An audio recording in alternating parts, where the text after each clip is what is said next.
Coming up on today's show, I want to talk about a potential CeeDee Lamb trade because a lot of you were asking in the comment section, could the Browns get Lamb if they don't get Aiyuk? And listen, that's a very fair thought to have. If they're in on one 25-year-old ascending wide receiver, why wouldn't they be in on the other? Now, we're filming today's video during our live show, which airs every Tuesday at 5 p.m. Eastern.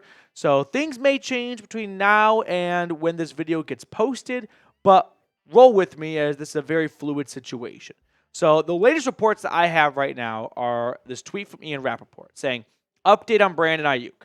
The Steelers and 49ers have a deal on a potential trade, and Pittsburgh is in a good place on an Aiyuk contract. Sources say, if San Francisco gives the final sign-off, it's done. San Francisco has an offer out to Aiyuk on a long-term deal for him to stay. He hasn't accepted.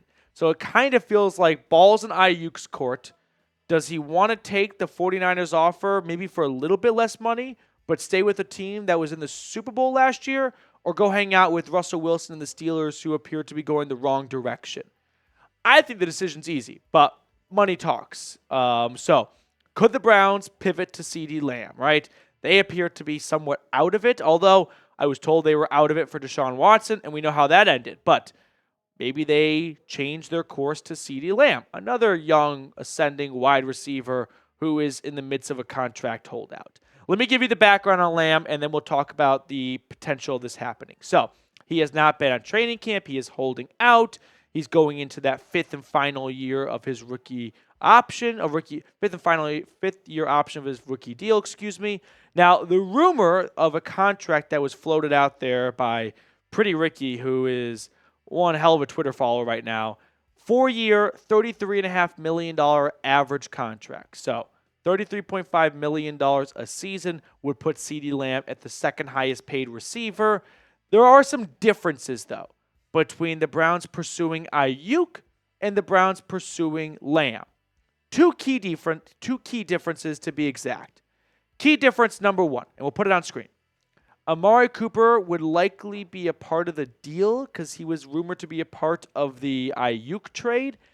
And I don't know if the Cowboys want Amari Cooper back just from an awkward standpoint. Like, I wouldn't be surprised if Jerry and Stephen Jones are like, no, even though Cooper is a really good player, it'd be too weird. And we just can't have that. So pass. That's one big difference, was that it wouldn't be weird for Cooper to go to San Francisco. It'd be weird if he went back to Dallas. He did not leave on great terms. He was pretty upset and sour with them for the trade. Also, the 49ers have kind of reached an endpoint with Aiyuk where they appear to have made a lot of efforts to get some type of deal done, and it was never to Aiyuk's liking. So they ultimately started taking calls for trades.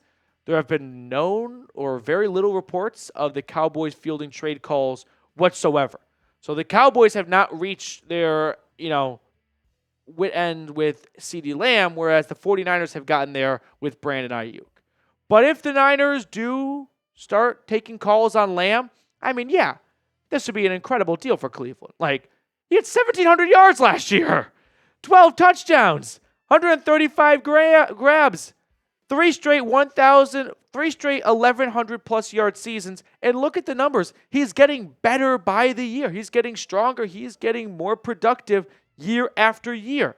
I don't know if we've ever seen such a dramatic chart for a player like CeeDee Lamb from year 1 to year 4 of their career. Every single stat has gone up from the first year to the last year.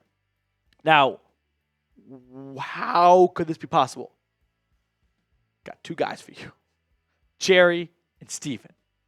This is literally the header of our Cowboys Report host Tom Downey's Twitter account, because these are the numbskulls he's dealing with. A bunch of clowns that, despite being valued at over $10 billion, the first pro sports team to ever be valued that highly, don't want to pay their star wide receiver a no-brainer contract, have dragged their feet for so long that other players have gotten paid, and now CeeDee Lamb, rightfully so, goes, well, I'm better than him, so I want more than him now. I would have taken the other offer you gave earlier, but, well, you never gave me that offer earlier. So now my price has gone up because players that are worse than me are getting paid before me, and I'm not going to take less money than them just because you were lazy and you dragged your feet. And maybe the Cowboys are so stubborn and dumb that they draw a line in the sand and go, this is as high as we will go. CeeDee Lamb laughs at them, and the Cowboys decide Dak's entering the final year of his contract. It may be time to do a major reset and try and get something for Lamb now if we think we might let him walk in free agency or get priced out, or he doesn't want to come back next year in free agency. That window seems small, but this is the NFL. Crazy stuff happens all the time. So I'll turn it over to you for a moment. Would you trade for CeeDee Lamb?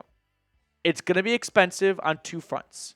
What you have to give up to get him, and then what you have to give him in an extension to keep him. But let me know, would you be willing to go through all those hoops and jumps? Yes or no? It's going to cost you a lot. I think this is a fair idea of a trade compensation for CeeDee Lamb. First round pick, no doubter. Probably another pick, and a good one too, a third rounder.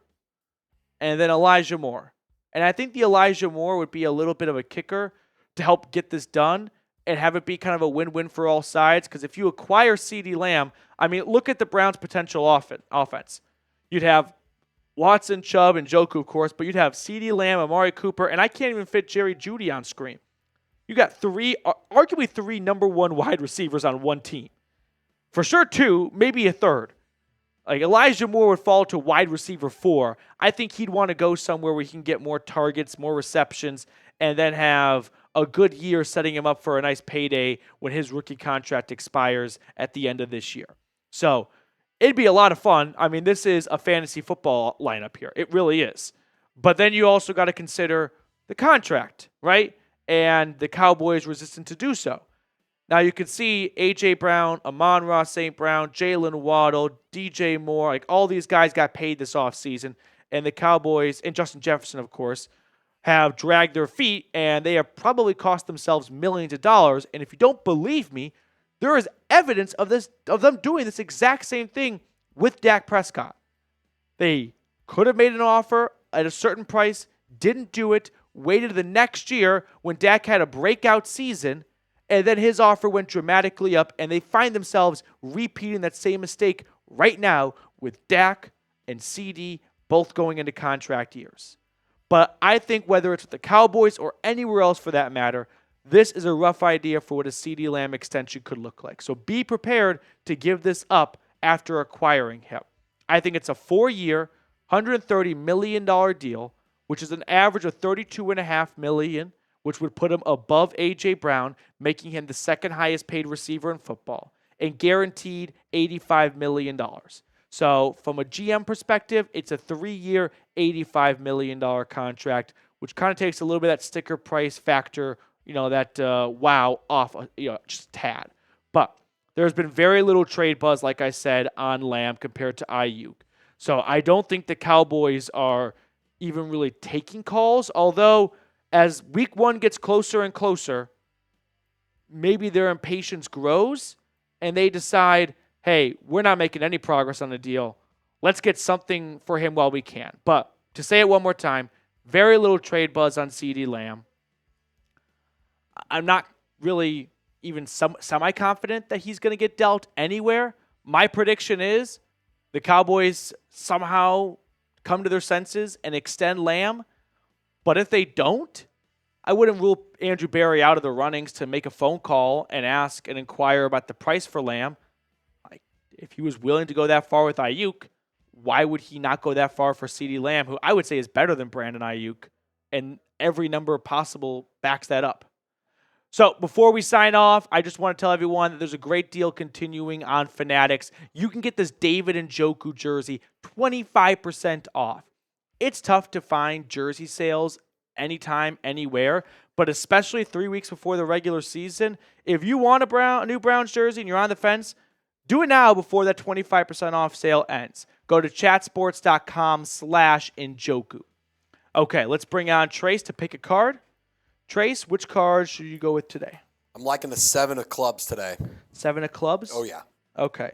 I'm going to go with the 3 of clubs. I like 3 of clubs. I like 3 of clubs a lot, actually. I don't know what I was smoking. 6 of hearts. 6 of hearts. Okay. That's going to do it for us on today's episode. I appreciate everyone for hanging out with us yet again. If you're still watching, by the way, scroll on down. Drop a CLE for me in the comment section. You know I love to see who the end of the video crew is, so let me know if you're still watching by typing CLE down below.